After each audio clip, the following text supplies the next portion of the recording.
Peradaban Minangkabau lahir dan berakar dari jantung Pulau Sumatera, tepatnya di dataran tinggi yang dikenal sebagai wilayah Darek. Disinilah kisah bermula, di lereng Gunung Marapi yang agung, pada sebuah tempat bernama Nagari Pariangan.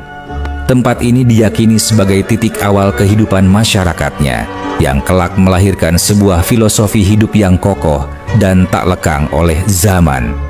Dari Pariangan, peradaban ini kemudian meluas ke 3 wilayah utama yang disebut Luhak Nantigo.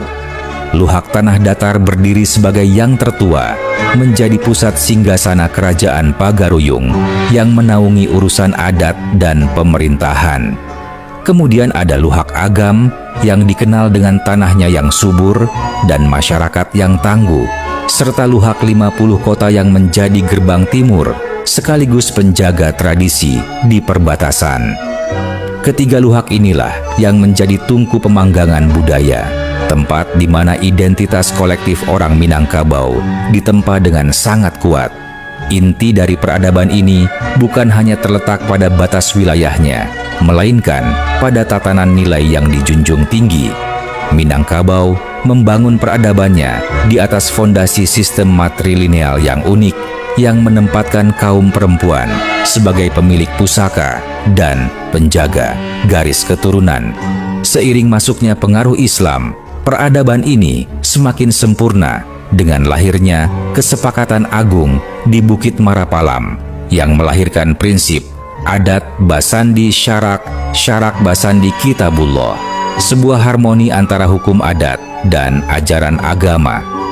Seiring berjalannya waktu, peradaban ini tidak hanya berdiam di pedalaman. Semangat untuk maju membawa mereka bergerak menuju wilayah rantau, menyebarkan pengaruh dan budaya ke pesisir barat hingga jauh ke semenanjung Malaya. Namun, sejauh apapun kaki melangkah, setiap anak cucu Minangkabau akan selalu menoleh kembali ke wilayah Darek sebagai pusat sejarah, jati diri, dan rumah bagi jiwa mereka. Sejak zaman dahulu, kehidupan masyarakat Minangkabau berdenyut di kaki gunung dan lembah subur Bukit Barisan. Sebagai masyarakat yang menetap di dataran tinggi atau wilayah Darek, bertani menjadi fondasi utama kehidupan mereka. Hamparan sawah yang luas bukan sekadar sumber pangan, melainkan simbol keberlanjutan hidup yang diatur dengan saksama melalui sistem adat dan pemanfaatan tanah ulayat. Namun, alam Minangkabau yang berbukit juga membentuk jiwa yang dinamis. Di samping mengolah tanah, banyak dari mereka yang tampil sebagai saudagar tangguh.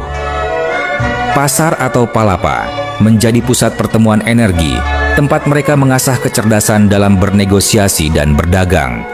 Kelincahan dalam berniaga ini bahkan telah dikenal luas sejak masa kerajaan, di mana komoditas seperti rempah, emas, dan kain menjadi barang dagangan utama yang membawa nama Minangkabau hingga ke pesisir jauh.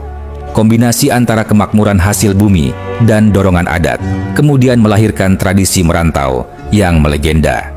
Bagi seorang pemuda Minang, pergi meninggalkan kampung halaman bukan hanya tentang mencari penghidupan, tetapi juga sebuah proses pendewasaan. Di tanah rantau, mereka membawa bekal keahlian berdagang dan bertukang, serta semangat untuk mengubah nasib.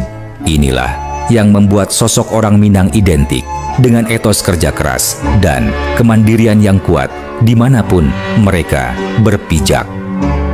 Dokumentasi masif yang dilakukan Belanda terhadap masyarakat Minangkabau bukan semata lahir dari ketertarikan untuk memotret kehidupan pribumi atau mencatat adat istiadat setempat. Di balik ribuan foto, laporan, peta, dan film yang mereka hasilkan, tersimpan kepentingan kolonial yang sangat strategis. Bagi pemerintah Hindia Belanda, pedalaman Minangkabau adalah wilayah yang bernilai besar, sebuah ladang emas, penghasil kopi, dan berbagai komoditas penting. Untuk menjaga agar hasil bumi itu terus mengalir menuju pasar dunia, mereka merasa perlu memetakan setiap wilayah, mendata nagari-nagari, memahami jalur perdagangan, hingga mencatat struktur kepemimpinan lokal agar administrasi kolonial dapat berjalan lebih